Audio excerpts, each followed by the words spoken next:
evolutionist academic circles.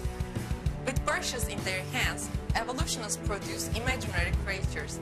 Nevertheless, the fact that these drawings correspond to no-matching fossils constitutes a serious problem for them.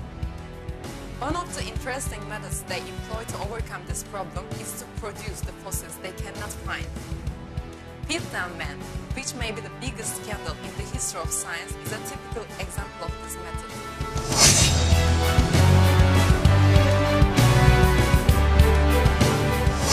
In 1912, a well-known doctor and amateur paleoanthropologist named Charles Dawson came out with the assertion that he had found a jawbone and a cranial fragment in a pit in Piltdown, England. Even though the jawbone was more ape-like, the teeth and the skull were like a man's.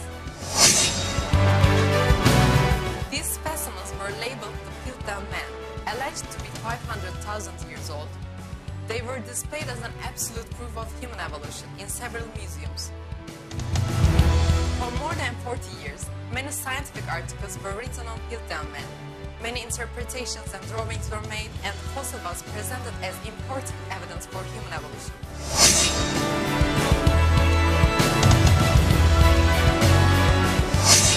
No fewer than 500 doctoral theses were written on the subject.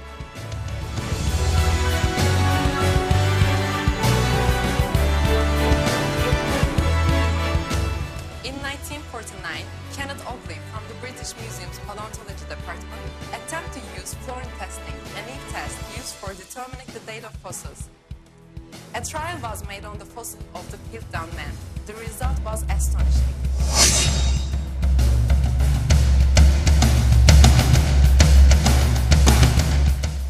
During the test, it was realized that the jawbone of Piltdown Man didn't contain any fluorine. This indicated that it had remained buried no more than a few years. The skull, which contained only a small amount of fluorine, showed that it was not older than a few thousand years old. It was determined that the teeth and the jawbone belonging to an orangutan had been worn down artificially.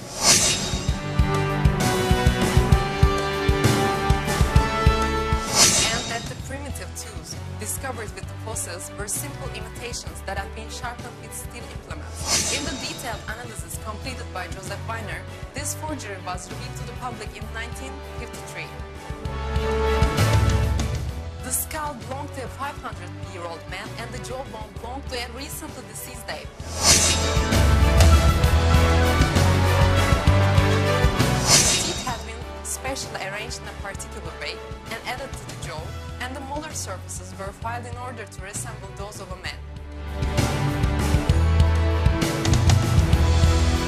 All these pieces were stained with potassium dichromate to give them an old appearance.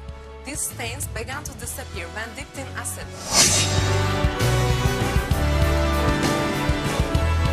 Sir Wilfrid Legros Clark, who was in the team that uncovered the forgery, couldn't hide his astonishment at this situation and said, "The evidences of artificial abrasion immediately sprang to the eye.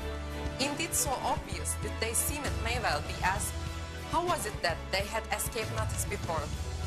In the wake of all this, Piltdown Man was hurriedly removed from the British Museum, where it had been displayed for more than 40 years.